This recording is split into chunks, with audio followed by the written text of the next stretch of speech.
can you just talk me through a few asset classes and explain kind of what's going on? Because I still think it's important for you to walk us through some basics, Robert, and whether that's real estate or oil or gold and silver, which you call God's money. Maybe you can give us all just a quick education on kind of some of that stuff. And I also heard you talking about something called the US crypto dollar. I don't know, maybe you could define some of those things for us, right now. Well, as I said, you and I have seen the wizard. Yeah.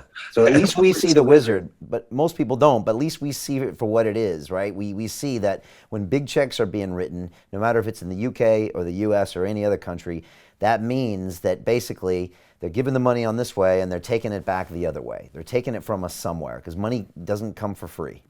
Correct. So let me go back in time. So 80, 81, or 83. 81, I started studying with Bucky Fuller 3 times, one of the greatest geniuses of our times.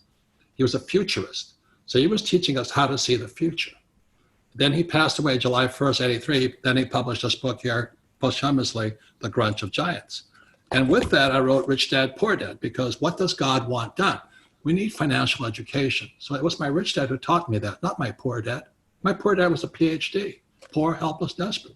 So then I followed this book when I saw right after 9/11, I saw the next increment come in, Rich Dad's Prophecy.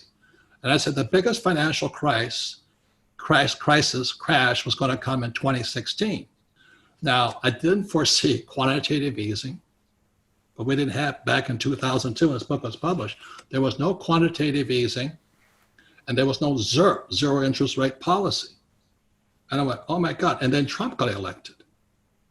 So this was postponed 4 years. It's here today. Rich Dad's Prophecy is more true today than ever before. And it's about why the biggest stock market crash in history was still coming.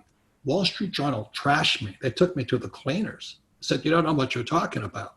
And I don't blame them because I was threatening their nest, you know what I mean? So I wrote this book, so it's here today. The point here is this, as you and I know, because we've seen Inside the Machine, we've met the wizard.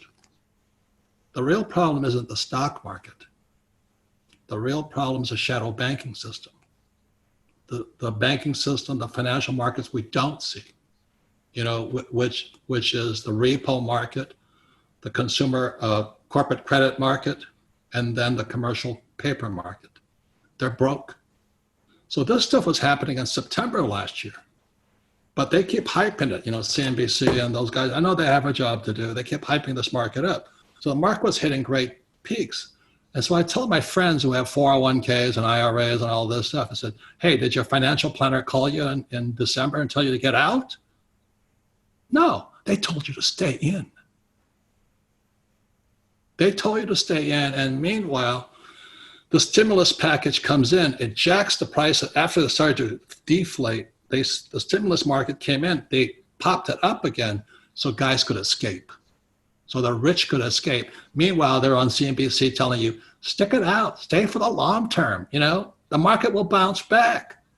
Oh, give me a break. Are you that stupid? Can't you see what they're doing? And the fact is they cannot. So this crash, as you know, just prior to this crash was called the everything bubble. Stock market was high, real estate was high. I don't know what else was high. Gold and silver, everything was high. The trouble now, everything's deflating. I'm in serious trouble financially at one end because I own hotels and I have 8,000 rental units.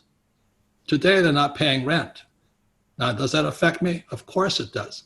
But the way the rich, or my rich dad taught me to play the game is I have LLCs and S corporations and C corporations. Corporations, I hide behind that. So I own nothing technically. They can sue me for my money, but they'll sue a limited liability corporation.